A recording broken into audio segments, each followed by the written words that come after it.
मानतोस्मि।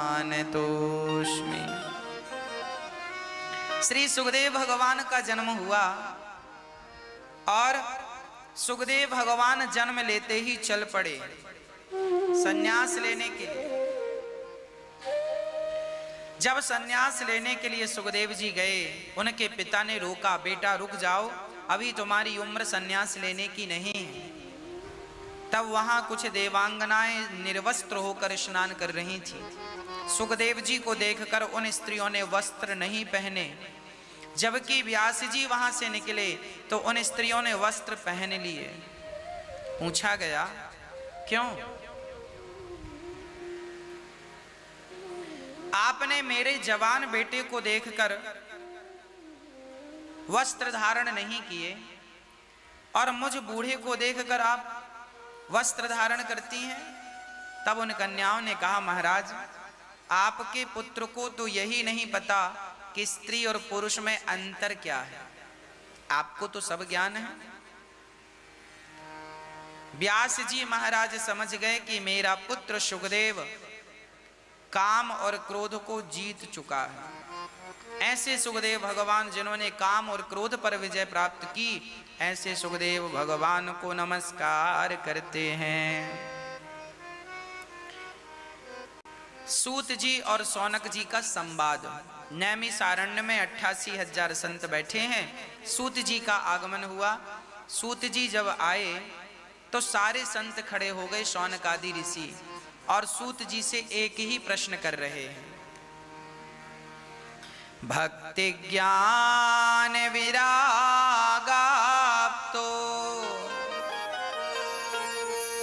विवेको वर्धते महान माया मोह निरासश्च वैष्णवै क्रियते कथम। हमें ऐसी, सौनक आदि ऋषियों ने सूत जी से प्रश्न किया, हमें ऐसी कथा सुनाइए हमारी भक्ति बढ़े, हमारा ज्ञान बढ़े, हमारा वैराग्य बढ़ जाए। भक्ति ज्ञान विराग आप तो विवेको वर्धते महान, ऐसी कथा सुनाइए। भक्ति ज्ञान और वैराग्य तीनों बढ़ जाए। ठीक है, भागवत तीनों बढ़ाने वाली है। कोई श्रद्धा से भागवत सुने तो उसकी भक्ति भी बढ़ती है, उसका ज्ञान भी बढ़ता है और उसका वैराग्य भी बढ़ जाता है। श्री सूत जी महाराज कहते हैं, सौनक जी कहते हैं, हमें कृष्ण प्राप्ति करम शाश्वत साधनम तद्वदाधुना, हमें ऐसी कथा सुनाओ जिससे कृष्ण की प्राप्ति हो जाए। कृष्ण की प्राप्ति का साधन क्या है? एकमात्र भगवान की कथा ही कृष्ण की प्राप्ति का साधन है। जो व्यक्ति कथा सुनता है, जहां कथा होती है वहां स्वयं भगवान और भक्त दोनों ही उपस्थित। हनुमान जी भी आते हैं और राम जी भी आते हैं, उद्धव जी भी आते हैं और कृष्ण जी भी आते हैं जहां कथा होती है। इसलिए भगवान से मिलना हो तो पहले अपना मन धीरे धीरे कथाओं से जोड़िए। आज ही हमारे पास एक कोई बहन आई मथुरा से और उनके साथ एक भाई था। उन्होंने बताया कि गुरुजी, हमारा ये भाई भगवान को नहीं मानता था, भगवान पर विश्वास नहीं करता था, पर जब से कथा सुनी है आपकी वाणी से, तब से हमारा भाई भगवान का प्रेमी बन गया। अर्थात जो लोग ये कहते हैं कि हम भगवान को नहीं मानते, एक्चुअली गलती उनकी नहीं है। उन्होंने कभी सत्संग नहीं किया, कभी भगवान को नजदीक से देखा नहीं, कभी भगवान की कृपा को महसूस नहीं किया। इसलिए ये प्रश्न खड़ा हो जाता है कि भगवान को हम नहीं मानते, हमने तो देखा नहीं। क्यों माने? इसलिए जब आप सत्संग करेंगे तो आपको नॉलेज होगा। भाई क्रिकेट आप पहले नहीं देखते थे तो आपको क्रिकेट का नॉलेज नहीं था। अब आप क्रिकेट देखते हैं, आपको क्रिकेट का नॉलेज है। उसी तरह जब आप कथा सुनेंगे तो आपको अभी भगवान का नॉलेज नहीं है, कथाओं का नॉलेज नहीं है, पर जब कथाएं सुनेंगे सुनेंगे सुनेंगे धीरे धीरे ईश्वर का नॉलेज आपको होगा। क्या है परमात्मा, थोड़ा थोड़ा समझ में आएगा। ईश्वर को कैसे प्रैक्टिकल किया जाता है, कैसे महसूस किया जाता है, उस स्थिति तक भी आप पहुंच जाएंगे। धीरे धीरे आती है, धीरे धीरे वो स्थिति। पहले सत्संग करो, बाद में वो स्थिति प्राप्त होती है। एक बहन मेरे पास आई, रोने लगी, बोले गुरुजी हमें भगवान से मिलाइए, हमें भगवान का दर्शन करना है। हमने उनसे कहा जाइए बिहारी जी का दर्शन कीजिए। उन्होंने बिहारी जी का दर्शन किया। उन्होंने कहा ना, फिर वो आई दर्शन करके, उन्होंने कहा ना ऐसे नहीं, ऐसे दर्शन कराओ कि भगवान हमसे बात करें, हम बात करें, ऐसे भगवान से मिलना है, प्रत्यक्ष हूबहू भगवान से मिलना है, हमें मूर्तियों से नहीं मिलना। अब बड़ी विचित्र जिद है, कोई कहे कि भगवान से मिलाओ। अब वो एक बहन जिद में पड़ गई, ना ना भगवान से मिलाओ, आप पीछे पड़ गई, मिलाओ मिलाओ मिलाओ। हमने कहा बिहारी जी से मिल लो, मिल के आई, बोले ये नहीं, बिल्कुल प्रत्यक्ष मिलाओ। हमने कहा फिर जाओ, आप भगवान का चिंतन करके सोना, आपकी मनोकामना सपने में पूरी होगी। वो गई और रात्रि को उन्होंने सचमुच भगवान से बात की। अभी 4 दिन पहले वो मेरे पास आकर बताने आई कि महाराज जी मैंने सपने में भगवान को देखा और मेरे को तसल्ली हो गई, जो मेरी जिद थी कि भगवान को देखना है सचमुच पूरी हो गई। देखिए हम संसार के तुच्छ प्राणी हैं, हमें प्रत्यक्ष रूप में भगवान तो देखो हमारे आसपास ही होते हैं, लेकिन हमारी इन आंखों में उन्हें पहचानने की शक्ति नहीं होती। ईश्वर तो हमारे आसपास निकट है, पर हमारी शक्ति नहीं है उन्हें देखने की। जब कोई भक्त जिद करता है कि हमें भगवान से मिलना है, देखना है, और वो भगवान के लिए रोता है, वो बहन बहुत रो रही थी, जब वो बहुत रोए तो मैं समझ गया कि अब भगवान जल्दी से दर्शन देंगे। क्योंकि जब व्यक्ति की प्यास बढ़ती है दर्शन की, तो फिर भगवान की जिम्मेदारी होती है कि वो अपना दर्शन देकर भक्त की प्यास बुझाएं। और जब आप भी भगवान के लिए रोएंगे तो भगवान आपके स्वप्न में आकर आपको दर्शन देकर आपको कृतार्थ करेंगे। आप जरा याद रखिएगा, जब भी भगवान आपको स्वप्न में मिले, जब भी आपकी सपने में कभी भगवान से बात हो, जब भी भगवान की सूरत आप सपने में देखें, तो सपने की वो सूरत दिल में जरूर बसा लीजिए। मैं जब 7 और 8 वर्ष का था, लगभग कन्फर्म तो नहीं, पर 7-8 वर्ष का मैं था, जब हमारी आयु 7 वर्ष 8 वर्ष की थी, तब हमारे यहाँ मंदिर में भगवान राम, लक्ष्मण और सीता जी का मंदिर था, राम दरबार का मंदिर था। हमारे पिताजी पूजा करते थे।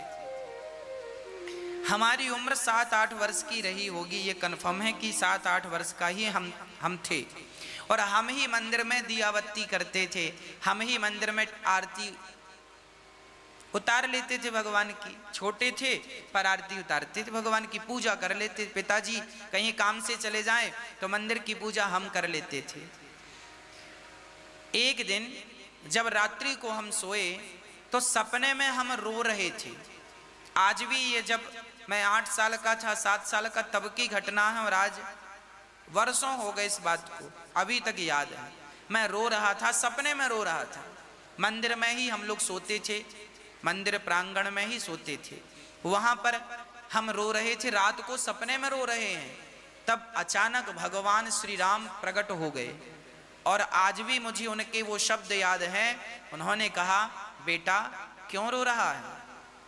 ये सपने में भगवान का दर्शन हुआ और वो जो छवि जी भगवान की आज तक हमने अपने हृदय में बसा रखी है, उसका हम कैसे आपको बखान करें, कैसे वर्णन करें। इसलिए जब भी कभी भगवान का दर्शन आपके स्वप्न में होए तो आप वो स्वप्न का जो दर्शन है, भगवान की जो झांकी है, वो जरूर बसा लीजिएगा। फिर उसी का चिंतन कीजिए, उसी का चिंतन कीजिए, उसी का चिंतन कीजिए।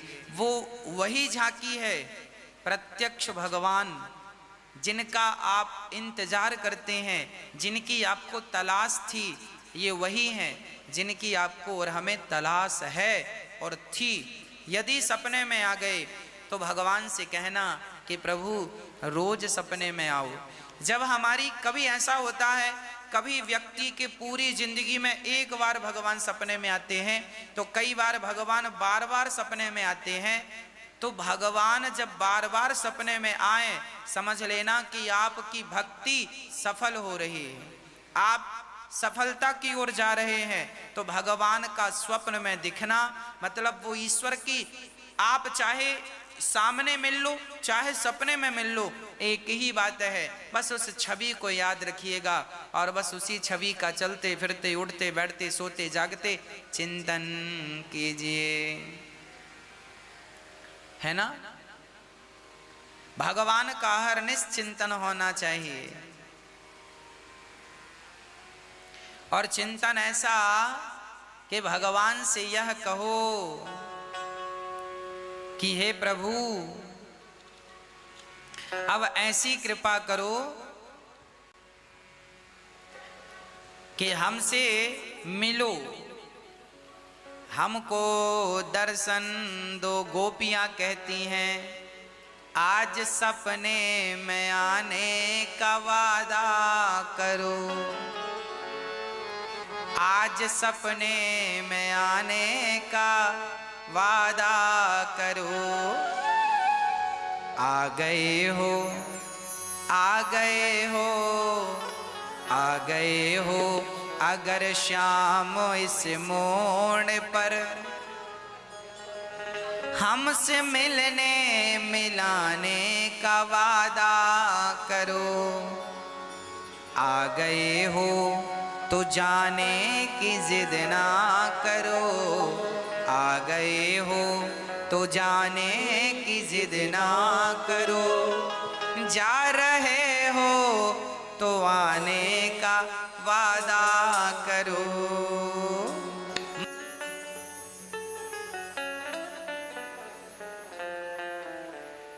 हाँ,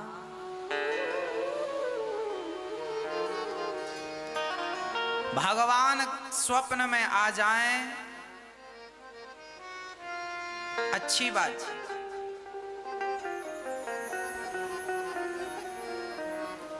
भगवान सपने में आ जाएं, यह हमारी भक्ति की सार्थकता है, सफलता है।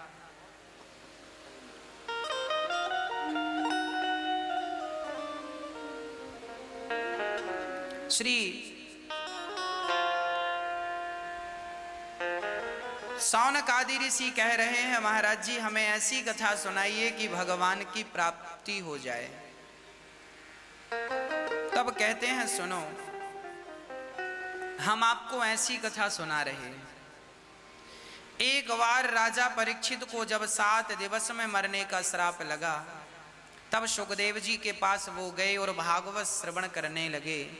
तब इंद्र को पता चला, तो इंद्र भी स्वर्ग से अमृत का कलश लेकर आए और परीक्षित जी से सुखदेव भगवान से कहने लगे, राजन सुखम नत्वा वदन सर्वे स्वकार्य कुशलाः सुराः।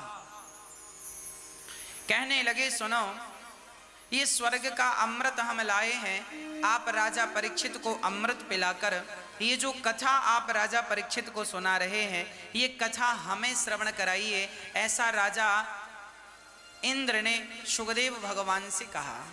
तब सुखदेव भगवान ने कहा, क्वा सुधा क्व कथा लोके, क्व काचः क्व मणिर्महा, ब्रह्मरातु विचार्य एवं तदा देवांजहास्यः।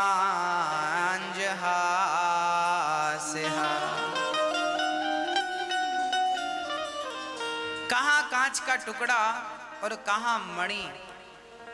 सुखदेव भगवान ने कहा, राजन आपके स्वर्ग का अमृत कांच का टुकड़ा है और हमारी कथा मणि है। इंद्र ने कहा कैसे? सुखदेव जी ने कहा ऐसे। सुखदेव जी ने कहा, यदि भागवत में कोई बात ना होती तो आप भला स्वर्ग का अमृत लेकर मृत्यु लोक क्यों आते? भागवत श्रेष्ठ है इसलिए तो आप इसे प्राप्त करना चाहते हैं, और स्वर्ग का अमृत पी कर तो स्वर्ग ही मिलेगा, पर भागवतामृत कोई पी ले तो उसे भगवान मिल जाएंगे, और भगवान मिल गए तो स्वर्ग और अमृत की क्या कीमत है? स्वर्ग और अमृत तो बहुत श्रेष्ठ नहीं है। भगवान मिल गए तो फिर स्वर्ग का क्या करोगे, अमृत का क्या करोगे? इसलिए भागवत भगवान को प्राप्त कराने वाली है, इसलिए भागवत श्रवण करने मात्र से व्यक्ति के सारे पाप मुक्त होकर और वह सीधा स्वर्ग ना जाकर सीधा भगवान के परम धाम वैकुंठ, साकेत और गोलोक धाम को प्राप्त करता है। प्रिय भक्तों, राजा परीक्षित को लगा मेरा अपमान हो गया। राजा परीक्षित वहां से चले गए।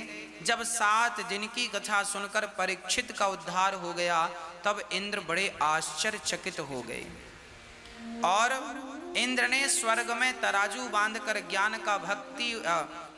का तराजू बांधकर और तौल कर देखा कि भागवत श्रेष्ठ है कि मेरे स्वर्ग का अमृत, स्वर्ग का सुख। तौल कर देखा तो भागवत का पलड़ा सबसे भारी था।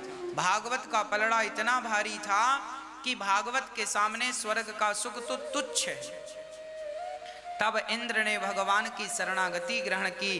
तब भागवत जी से भगवान प्रकट हो गए, जहाँ जहाँ भागवत होगी वहाँ वहाँ मैं प्रकट होकर अपने भक्तों का दुख दूर करता रहूँगा, ऐसा भगवान कह रहे हैं।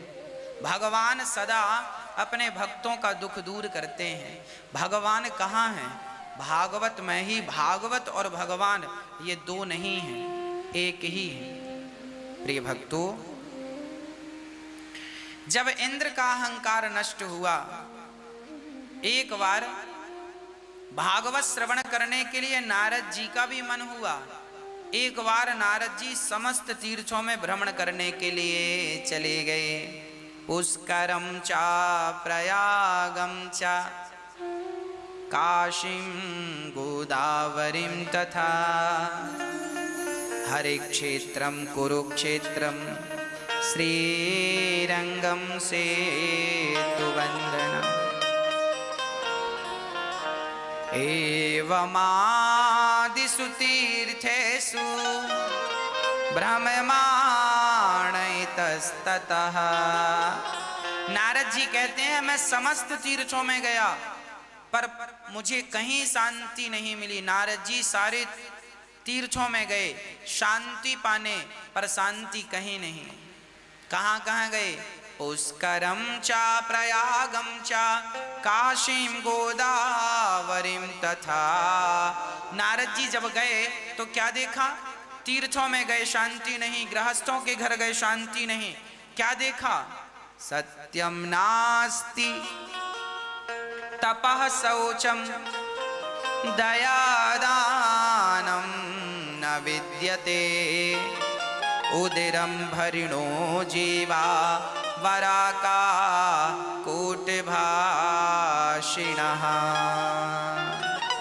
नारद जी ने देखा कि सत्यम नास्ति, आज लोग सत्य नहीं बोल रहे हैं। आज लोग परेशान क्यों हैं? परेशान सिर्फ इसलिए हैं क्योंकि लोग सत्य का साथ ना देकर असत्य का साथ दे रहे हैं। आज यदि व्यक्ति सच्चाई और ईमानदारी से चले तो मैं कहता हूं कि उसके जीवन में कभी उसे परेशानी नहीं आएगी। हम लिखित में आपसे कह सकते हैं, आप सत्य के मार्ग पर चलिए, बस आप झूठ ना बोलिए, कपट ना कीजिए, गलत ना कीजिए, हृदय में दया रखिए, फिर देखिए आपका बुरा होता है क्या? कभी नहीं बुरा होगा। आप आज लोग परेशान क्यों हैं? क्योंकि सत्यम नास्ति।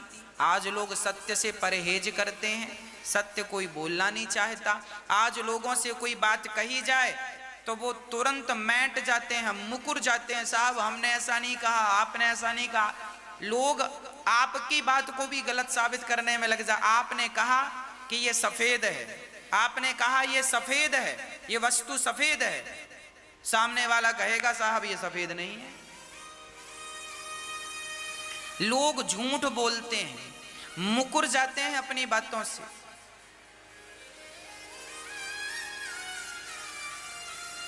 क्यों? आज लोग सत्य नहीं बोलते, और जो व्यक्ति सत्य पर अडिग है, सत्य बोल दिया, जो सत्य बोलता है और सत्य का ही सदा पक्ष लेता है, वह व्यक्ति सुखी है। हम तो कोशिश करें कि हमारी वाणी से असत्य ना निकले। यदि झूठ बोलकर हमने लाख 2 लाख कमा भी लिए तो लाख 2 लाख तो महीने 2 महीने में समाप्त हो जाएंगे, पर जो तुमने लाख 2 लाख के लिए झूठ बोला है वो महीने 2 महीने में समाप्त नहीं होगा। उस झूठ का फल तुम्हें भोगना ही पड़ेगा। ये आज का आदमी समझता नहीं है, आज का व्यक्ति समझता नहीं है। पता नहीं क्यों नहीं समझता। अधिक लोभ होने के कारण आदमी देख रहा है कि कैसी दुर्गति हो रही है, कैसी दुर्दशा हो रही है पाप करने के बाद, फिर भी लोगों की आंखें नहीं खुलती, सो क्या करें।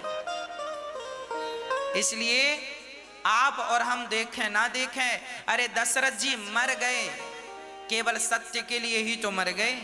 चाहते तो कह सकते ना, कैकई हमने तुम्हें, कैकई ने कहा था कि आपने हमें 2 वरदान देने को कहा था।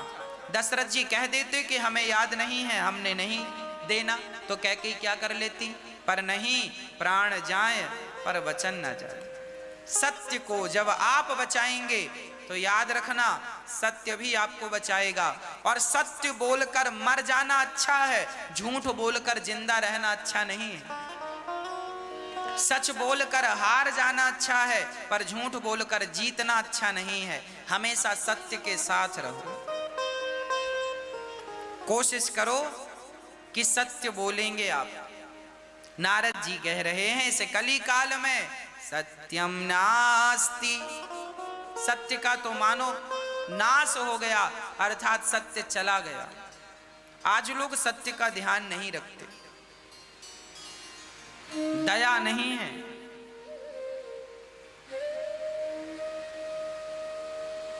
देखिए, जब आपके अंदर दया नहीं होती, सत्य नहीं होता, तो परिणाम क्या होता है जरा सुनिएगा। एक छोटा सा उदाहरण देकर आपको समझाता हूं, एक छोटी सी कहानी आपको समझाने के लिए। ये कहानी बिल्कुल सत्य है। एक मेडिकल स्टोर था जहां दवाइयां मिलती हैं। एक सज्जन का मेडिकल था, वो अपने मेडिकल से इतना पैसा कमाया कि उसकी अच्छी खासी प्रॉपर्टी हो गई, अच्छे खासे प्लॉट हो गए, अच्छा खासा नाम था, अच्छी खासी दौलत इकट्ठी कर ली, क्योंकि उसकी मेडिकल बहुत चलती थी। दवाइयों की दुकान, दवा की दुकान बहुत चलती थी, मैन शहर में थी, अच्छी खासी जिंदगी थी। अचानक रात को 8 बजे उस दवाई की दुकान में एक बूढ़ा सा आदमी आया। पेशे से मजदूर लग रहा था, मजदूर था, बहुत बूढ़ा था और बहुत गरीब था। उसने दवाइयों का पर्चा निकाल कर दिया, भैया मेरी पत्नी बड़ी बीमार है, ये दवाइयों का पर्चा ले लो, ये दवाइयाँ दे दो। दवाई की दुकान में वह व्यक्ति बैठा था जिसकी अपनी दवा की दुकान थी, वह दवाई की दुकान का मालिक था। उसने पर्चा लिया और सारी दवाइयां निकाल कर दिया, बिल बना 500 रुपए। बूढ़े आदमी ने सारा पैसा निकाल कर रखा, उसके पास केवल 180 रुपए थे। 180 रुपए।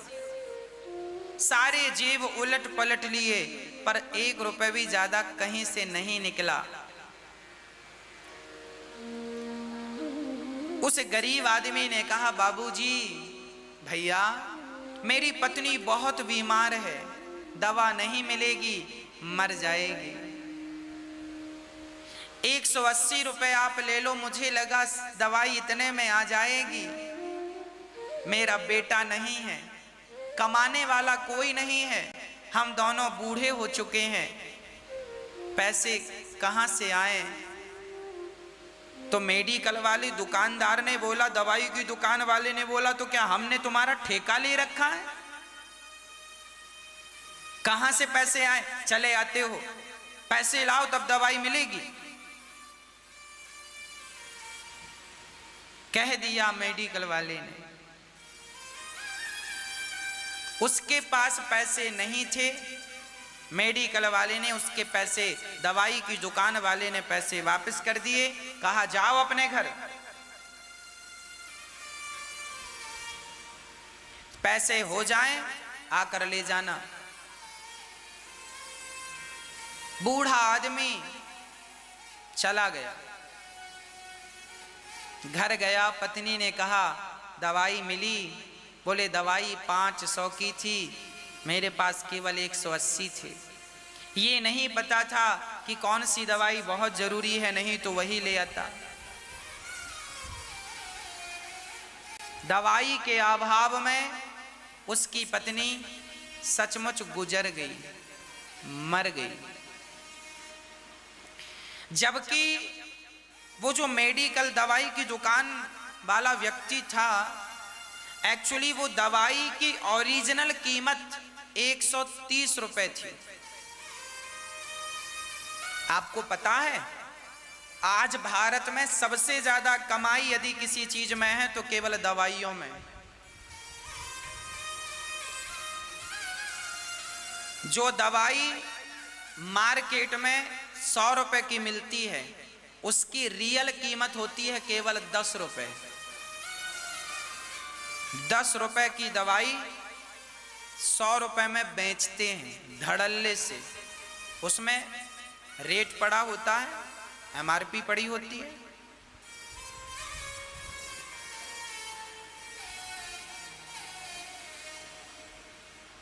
वो व्यक्ति चाहता तो उस गरीब आदमी की मदद कर सकता था, पर नहीं किया।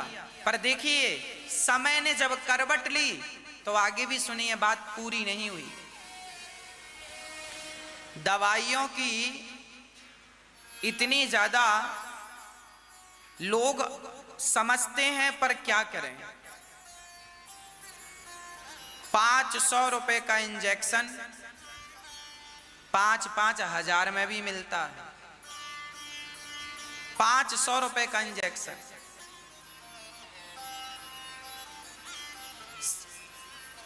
दवाइयों की बहुत ज्यादा, भारत में सबसे ज्यादा यदि कहीं लोग पैसा ज्यादा खर्च करते हैं तो केवल दवाई है। 2 रुपए की दवाई 20 रुपए में, और 20 रुपए की दवाई 200 रुपए में खूब आराम से बिक जाती है। वो व्यक्ति चाहता तो उस गरीब आदमी की मदद कर सकता था,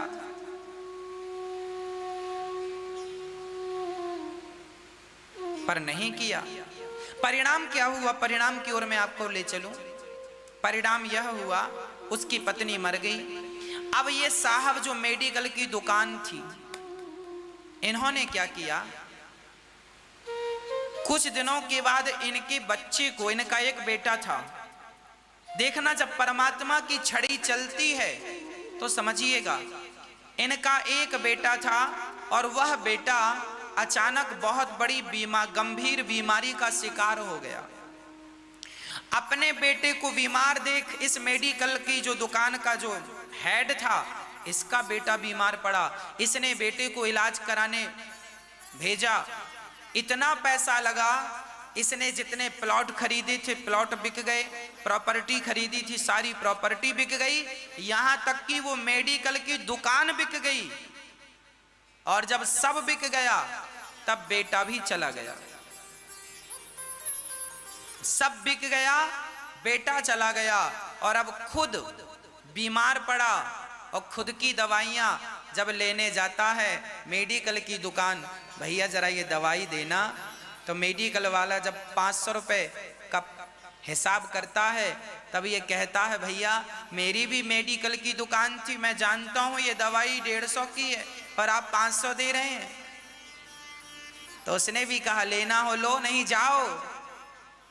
ये अपना समूह लेकर के आते हैं और वही 150 की दवाई 500 का देके और वही खाते हैं। जो व्यवहार आप दूसरों के साथ करेंगे, याद रखिएगा, वो व्यवहार आपके साथ होगा। इसलिए पैसा कमाना बुरा नहीं है, पर उचित कमाइए, अनुचित ना कमाइए। सत्य के साथ रहकर सत्य से कमाया हुआ पैसा आपको तरक्की देगा और वह तरक्की हजारों पीढ़ियों तक टिकी रहेगी। ईमानदारी का पैसा कमाया है ना, तो वह पैसा आपको भी समृद्धवान बनाएगा, आपके बच्चों के पास भी वो पैसा रहेगा, नाती पोता संती अंती, मतलब 10-20 पीढ़ी तक वो पैसा बना रहेगा। यदि ईमानदारी का और बेईमानी का है तो आपकी आंखों के सामने आपने कमाया है और देख लेना आपकी आंखों के सामने वो पैसा नष्ट हो जाएगा, क्योंकि बेईमानी का है। और यदि ईमानदारी का है तो आपके बच्चों के पीढ़ियों दर पीढ़ी तक जाएगा। इसलिए सच्चाई और ईमानदारी, मेहनत से कमाओ और दया का भाव रखो। कभी जरूरत पड़ जाए किसी को तो 2 रुपए का सामान दे दो, फ्री में दे दो, जरूरतमंद है, पैसा तो सबसे कमा ही रहे हो, दे दो। उसके पास नहीं है तो मदद हम सबको करनी चाहिए।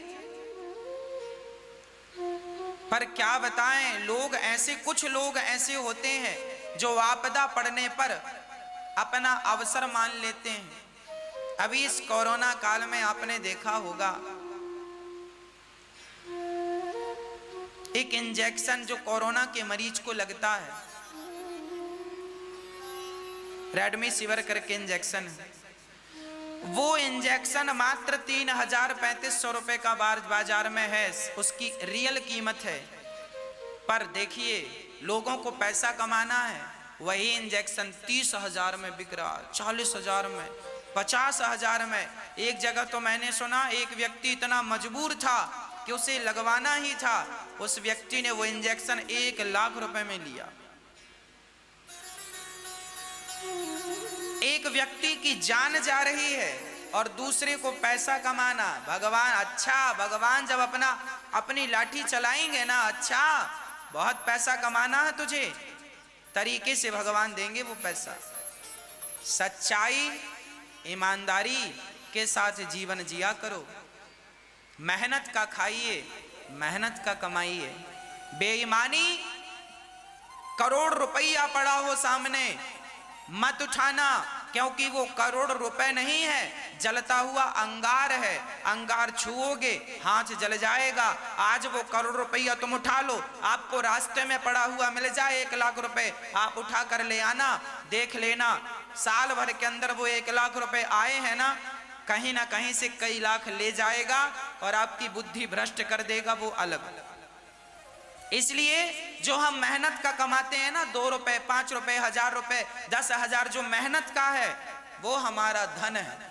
जो पाप का है वो तो पड़ा रहे, पांव की ठोकर मार के आगे निकल जाना, पर उसे छूना मत। नारद जी कह रहे हैं सत्यम नास्ति,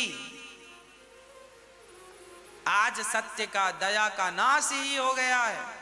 लोग सत्य नहीं बोल रहे हैं। सत्यम नास्ति तपः शौचम, ना तो कोई तपस्या करता है और ना दया दानम न विद्यते, ना कोई दया कर रहा है ना कोई दान कर रहा है। आज लोगों के अंदर दया नहीं है। दया होती तो 3000 का इंजेक्शन 1 लाख में क्यों बिकता? लोगों के अंदर दया होती तो 10 रुपए की दवाई 100 रुपए में क्यों बिकती?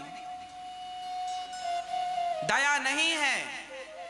लोगों को लग रहा है मैं एक दिन में ही बड़ा आदमी बन जाऊं, उसके कारण वह अपनी आने वाली 50 पीढ़ियों को नरक में ले जाने की, आप जो गलत कर रहे हैं यह आप गलत नहीं, आने वाली तुम्हारी 50 पीढ़ियों को तुम नरक में ले जाने की व्यवस्था कर रहे हो। गलत कर करके, गलत काम, असत्य बोल रहे हो, गलत ढंग से पैसे कमा रहे हो। सत्यम नास्ति तपः शौचम, ना व्यक्ति तपस्वी है और ना शौच का ज्ञान है। आज लोगों को शुद्धता अशुद्धता का भी तो ज्ञान नहीं है। आज लोग बाथरूम जाते हैं, पांव नहीं धुलते, कुल्ला नहीं करते। शौच को जाते हैं, नहाते नहीं। शौच को जाने के, जब शौच करने जाइए तो शौच के बाद तो स्नान कीजिए, बिना स्नान किए आप शुद्ध नहीं होते, और वह अशुद्ध अवस्था में आपकी बुद्धि में कलयुग सवार हो जाता है और आपकी बुद्धि बिगड़ जाती है। इसलिए आप पवित्रता का ख्याल रखिए। शौच को जाओ तो स्नान करके ही आओ, पूरा स्नान ना सही तो कमर से स्नान करो, आधा कपड़े उतार कर ही जाएं। शौच को जितने कपड़े पहने हैं वो सारे कपड़े गीले होने चाहिए, तब कहीं जाकर उस अवस्था से आपको शुद्धि प्राप्त होगी। और बाथरूम को जाते हो, लघु शंका जाते हो तो 4 कुल्ला और हाथ मुंह धुलो, तब जाकर के तुम शुद्ध होगे, तब रसोई में जाने के अधिकारी बनोगे और मंदिर में जाने के भी अधिकारी बनोगे। यदि आप अपने पवित्रता का ख्याल नहीं रखते तो आपकी बुद्धि को भ्रष्ट होने में ज्यादा देर नहीं लगेगी। आज लोगों की बुद्धियां क्यों भ्रष्ट हैं? कुछ भी खा लेना बिना नहाए। आजकल 4-4 दिन बच्चे नहाते नहीं हैं। जवान बच्चे बड़े बड़े नहाते नहीं हैं। पता नहीं कैसे माँ बाप और कैसे संस्कार दिए हैं आपने। सत्यम नास्ति तपः शौचम दया दानम न विद्यते। ना तो लोगों के अंदर दया बची है, और यदि आप दान कर लेते हैं तो दान करने से आपकी दुर्गति मिट जाएगी, अर्थात आपका जो नुकसान होना था वह दान करने से ठीक हो जाएगा। इसलिए दान जरूर करना चाहिए। जो लोग दान करते हैं उन पर भगवान की कृपा होती है। दान क्यों? क्योंकि देखिए, जब आप लोग दान करते हैं ना तो आपके दिए हुए दान से यहाँ गौरी गोपाल वृद्धाश्रम में हमारी वृद्ध माओं की सेवा होती है। आपको पता है कि गौरी गोपाल अन्न क्षेत्र चलता है, यहाँ रोज अन्न क्षेत्र चलता है और हजारों संत रोज पेट भर के भोजन प्रसाद ग्रहण करते हैं। ये केवल आपके दान के बल पर चल रहा है। आप दान करते हैं तो ये कार्य चलता है। आपका दिया हुआ दान किसी की भूख मिटाने के काम आता है। ये देखिए अन्न क्षेत्र चलता है, ये आपके दान का ही फल है। ये सारे संत जो हैं, हजारों की संख्या में ये संत, कम से कम 2200 लोग रोज भरपेट प्रसाद ग्रहण करते हैं। जिनमें संत हैं, गृहस्थी जन हैं, सब लोग पेट भर के प्रसाद ग्रहण करते हैं। जिनके अपने छोटे छोटे बच्चे हैं उनके लिए भी प्रसाद लेकर जाते हैं। जो साधु बूढ़े हैं नहीं आ पाते उनके लिए भी ये साधु लोग प्रसाद लेकर जाते हैं। आपका दिया हुआ दान इन संतों की सेवा में, इन वृद्ध माओं की सेवा में जब लगता है तो आपका दिया हुआ दान सार्थक हो जाता है। आपके जीवन का सारा कष्ट आपके दिए हुए इस दान से नष्ट हो जाता है। सारा कष्ट नष्ट हो जाता है जब आप दान करते हैं। पर कलयुग में दान करने वाले लोग भी वही हैं जिन पर भगवान की कृपा है। आज व्यक्ति केवल अपना पेट भरने में लगा है। वराकाह कूट भाषिणा, उल्टा सीधा बोलना, खा लेना और बक बक करते रहना। नारद जी सारे तीर्थों में गए, शांति कहीं नहीं मिली। तब नारद जी वृंदावन आए। यहां देखते क्या है? तरुणी प्रभुता गे श्याल को बुद्धिदायक कन्या विक्रियणो लोभा दंपत्तीनां च कल्कनम। हाँ, नारद जी बोले मैं सारे तीर्थों के बाद जब वृंदावन आया, यहाँ मुझे शांति मिली। एक सुंदर सी जवान कन्या जिसके साथ दो बूढ़े पुरुष लेटे थे। मैं बोला देवी आप कौन हो? उन्होंने कहा मेरा नाम भक्ति है। अरे तो यहाँ क्या कर रही हो? महाराज मैं बूढ़ी हो गई, मैं जवान हूँ पर मैं अपने बच्चों के कष्ट से परेशान हूँ। नारद जी ने कहा तुम कहाँ से आई हो? तब उस कन्या ने कहा उत्पन्ना द्रवणे साहम वृद्धिम कर्णाटके गता क्वचिन महाराष्ट्रे गुर्जरे जीर्णतां गतः। महाराज मेरा जन्म द्रवण देश अर्थात हृदय में जन्म हुआ। मैं कानों में कर्नाटक में बड़ी हुई, मतलब कानों से कथा सुनेंगे तो भक्ति बड़ी होंगी। और क्वचिन महाराष्ट्र, महाराष्ट्र मतलब शरीर, इस शरीर से कोई भजन करेगा तो मैं जवान रहूंगी और भजन नहीं करेगा तो बूढ़ी हो जाऊंगी। और गुजरात में गुजर गई रातें भजन के बिना। जो समय भजन के बिना व्यतीत होता है उस समय का कोई अर्थ नहीं। आपकी जिंदगी वही जिंदगानी है जो समय भगवान के चिंतन में भजन में व्यतीत हुई। जो समय व्यर्थ की बकवास में, व्यर्थ के फिजूल के बातों में, सोने में व्यतीत हुई, वह उम्र, वह जिंदगी कोई जिंदगी है?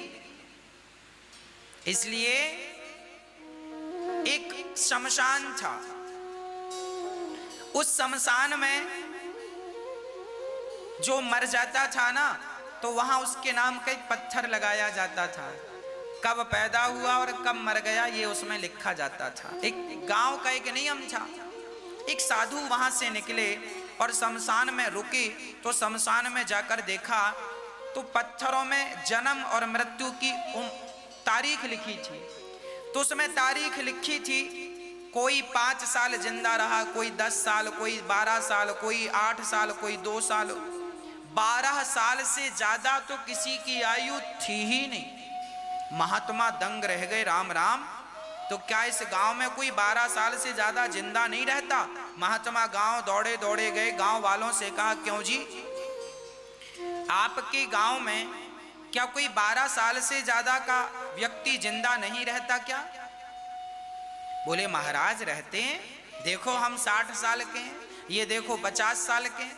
अरे तो आपके गांव के शमशान में तो सबकी तारीख जन्म से और मृत्यु की मैंने जोड़ी तो 12 साल से ज्यादा तो किसी का समय था नहीं। तब गांव वालों ने महात्मा जी को बताया, महात्मा जी हम सारी आयु नहीं जोड़ते। फिर बोले जितना वक्त हमने अपने भजन में लगाया है, जितना समय भगवान के चिंतन में लगाया है, हम उतना ही आयु मानते हैं। वही हमारी सफल आयु है। जो समय भगवान के चिंतन में लगी, भगवान की कथा में लगी, वही आयु सफल है, वही समय सफल है। बाकी तो व्यर्थ का समय, वह आयु थोड़ी थी, उसको हम लिखते ही नहीं। संत दंग रह गए, वाह! आपकी यदि आयु जोड़ी जाए तो कितनी आयु होगी आपकी? सोकर आपने कितना समय गवाया है, प्रपंच पंचायत करके कितना समय गवाया है, और भगवान का भजन कितना किया, भगवान की कथाएं कितनी सुनी। जितना समय भगवान में लगाया वही आपकी सफल आयु है। इसलिए काम करते रहो, नाम जपते रहो, मन से गोविंद गोपाल गाते चलो। नारद जी बोले, देवी हम क्या मदद करें? उसने देवी ने कहा, महाराज मेरे बच्चों का दुख दूर कर दीजिए। नारद जी ने कहा, अभी करता हूं। गीता, वेद, पुराण सब नारद जी ने सुनाए, पर ज्ञान वैराग्य की मूर्छा दूर नहीं भई। तब आकाशवाणी हुई, सत्कर्म करो। नारद जी सत्कर्म की खोज में बद्रीनाथ गए। वहां 4 ऋषियों ने कहा, भागवत सुनाना ही सत्कर्म है, भागवत से बड़ा सत्कर्म कुछ भी नहीं। अच्छा, तो भागवत सुनाने से ठीक होगा? मैंने वेद पुराण सुनाए, गीता सुनाई, भागवत से क्या दुख दूर होगा? तब संतों ने कहा, नारद जी दूध और घी दोनों एक ही जगह रहते हैं, दूध में ही घी रहता है, पर जो काम घी कर सकता है वह काम दूध नहीं कर सकता, दूध से ही घी निकलता है। उसी तरह वेद पुराणों से भागवत बनी है, पर जो शक्ति भागवत में है वो शक्ति और किसी ग्रंथ में नहीं। भागवत तो 7 दिन में तारने की ताकत रखती हैं, इसलिए भागवत सर्वश्रेष्ठ है।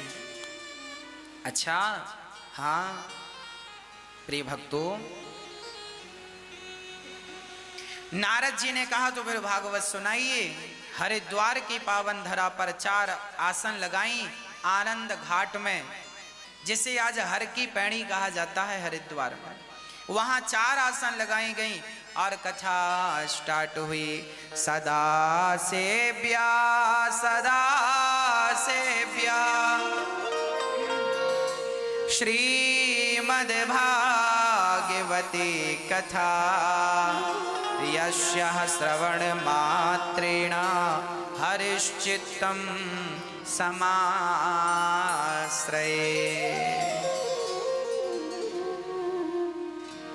भागवत कितनी बार सुने? बार बार। राम राम रटते रहो, जब तक घट में प्राण, कभी तो दीन दयाल के भनक पड़ेगे कान। भगवान की जैसी कथा शुरू हुई, भक्ति महारानी वृंदावन में थी, कथा हरिद्वार में हुई, पर भक्ति के संकल्प से कथा हुई तो भक्ति का सारा दुख दूर हो गया केवल कथा सुनकर। और भक्ति वहां प्रकट होकर ताता थैया करके नृत्य करने लगी। अब बड़े भाव से भक्ति महारानी नाच रही, और जब भक्ति महारानी नाचने लगी, नाचती हुई भक्ति महारानी कहने लगी, दीवाना बना दिया हमें इस कथा ने, मस्ताना बना दिया।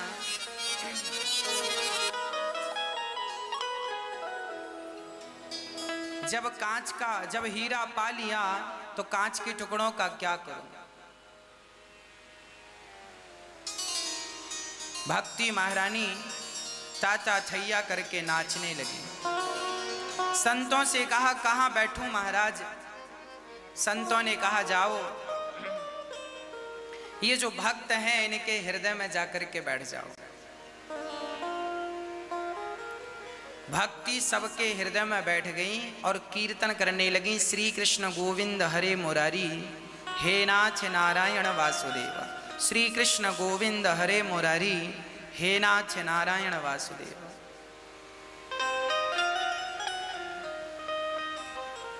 नारद जी कथा श्रवण करने लगे, तभी एक संदेह पैदा हो गया।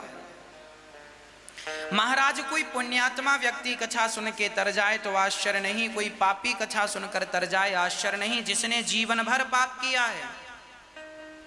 क्या ऐसा व्यक्ति कथा सुनकर तरेगा? बोले हाँ, कितना भी बड़ा पापी क्यों ना हो, कथा सुनकर तरेगा।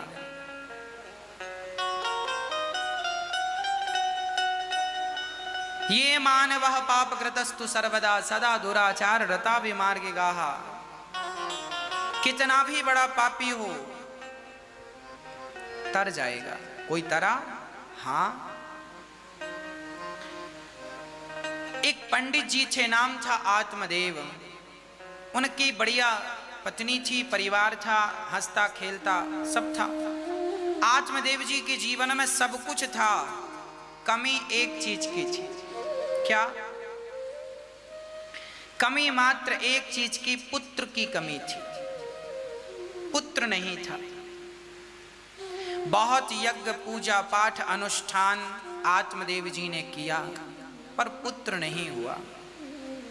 अच्छा, जो भाग्य में नहीं होता उसके पीछे भी हमें नहीं पड़ना चाहिए। जो है वो मिलेगा। कहते हैं भाग्य में होगा तो भाग कर आ जाएगा, और भाग्य में नहीं होगा तो आया हुआ भी भाग जाएगा। इसलिए जितना हमें मिल रहा है वो हमें हमारे हिसाब का ठीक मिल रहा है। जिस योग्य विधाता ने बनाया ठीक है, संतोष रखो। बेटी ना होना, बेटा ना होना, लोग बहुत रोते हैं, महाराज जी हमें बेटा नहीं है, महाराज जी हमारी बेटी नहीं है। अरे जो है उसमें संतोष क्यों नहीं रखते? एक मैया बोली, महाराज जी हमारी 4 बेटियां हैं, एक बेटा हो जाए तो अच्छा है। हमने कहा 4 बेटियां हैं ना, जिनकी एक भी बेटी नहीं है, जरा उनसे पूछो, वो कह रहे हैं कि हमारी एक ही बेटी हो जाए तो हमारा काम हो जाए। जिनकी एक भी नहीं है वो एक को तरस रहे हैं, और जिनके 4 हैं वो भी एक को ही तरस रहे हैं। देखिए, जिसे दुखी रहना है वो किसी भी प्रकार से दुखी रह लेता है, और जिसे पॉजिटिव रहना है, सुखी रहना है, वो किसी भी प्रकार से सुख ढूंढ लेता है। इसलिए सुखी रहा करो, सदा पॉजिटिव रहा करो, नेगेटिव ना रहा करो। एक बालक का नाम था श्यामू। श्यामू सारे गांव वालों से गालियां दिया करते थे। एक्चुअली श्यामू के माँ बाप बचपन में गुजर गए थे। सारे गांव वालों की वो सेवा करता था, तो गांव वाले गाली दे देते थे। अनाथ था, जो मन आया कह दिया। श्यामू को गाली दे देते थे, कोई कुछ गाली, जो बुलाए, ए यहाँ गाली दे, श्यामू यहाँ, श्यामू श्यामू। पर वो बालक बहुत हंसता रहता था, प्रसन्न रहता था। एक संत की नजर पड़ी श्यामू पर, बुलाया, बेटा यहाँ आओ। मैं देखता हूं गांव के सभी लोग तुम्हें गालियां देकर बुलाते हैं और तुम बड़े प्रसन्न रहते हो, इस हाल में भी प्रसन्न कैसे? श्यामू ने महात्मा जी के कान में धीरे से कहा, महात्मा जी ये लोग श्यामू को गाली देते हैं। जब मैंने सुना कि मुझे बहुत गाली दे रहे हैं श्यामू को, तो मैंने अपना नाम ही बदल लिया, और बदला हुआ नाम मैंने इन्हें बताया ही नहीं। मैंने अपना नाम रामू रख लिया, रामू।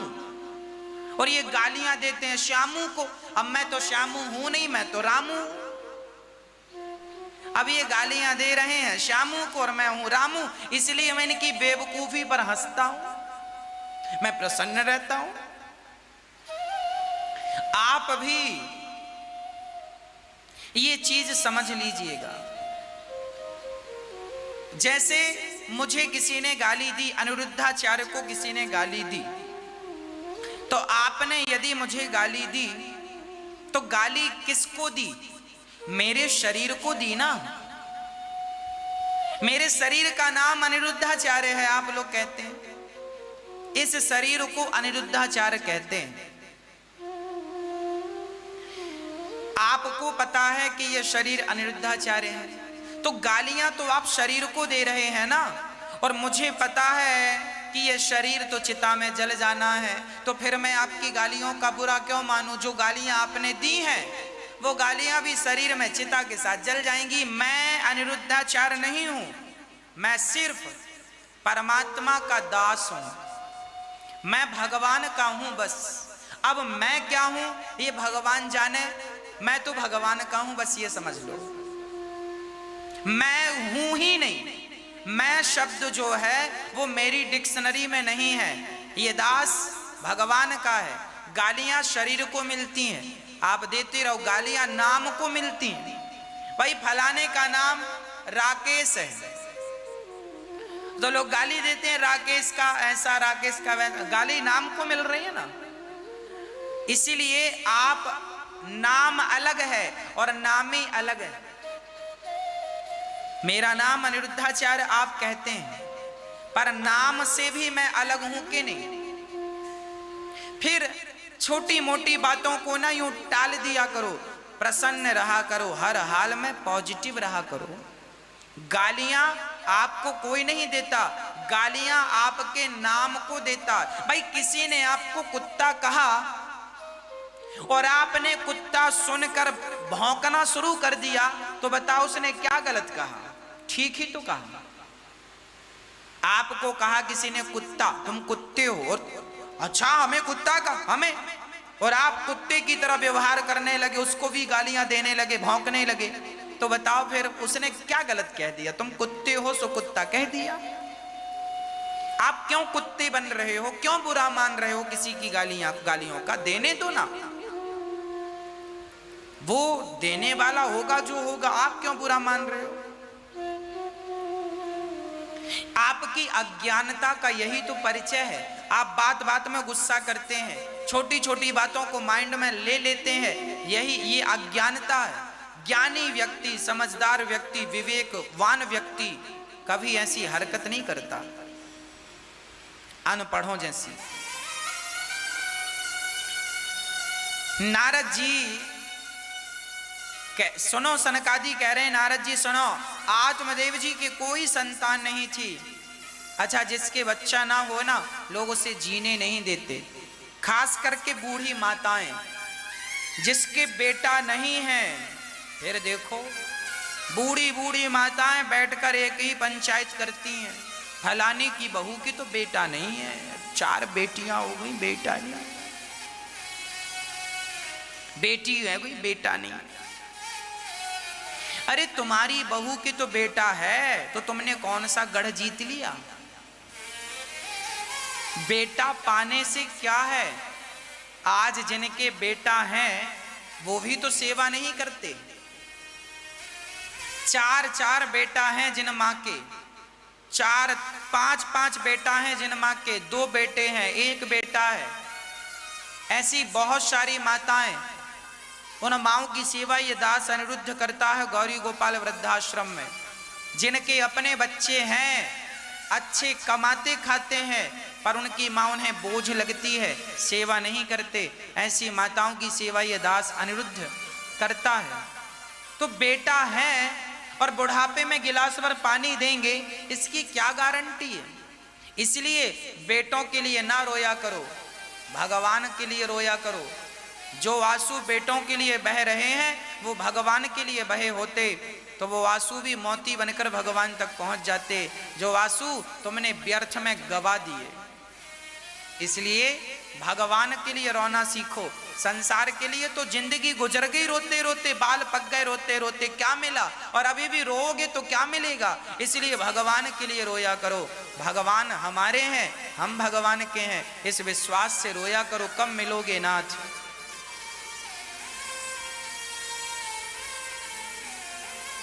प्रिय भक्तों,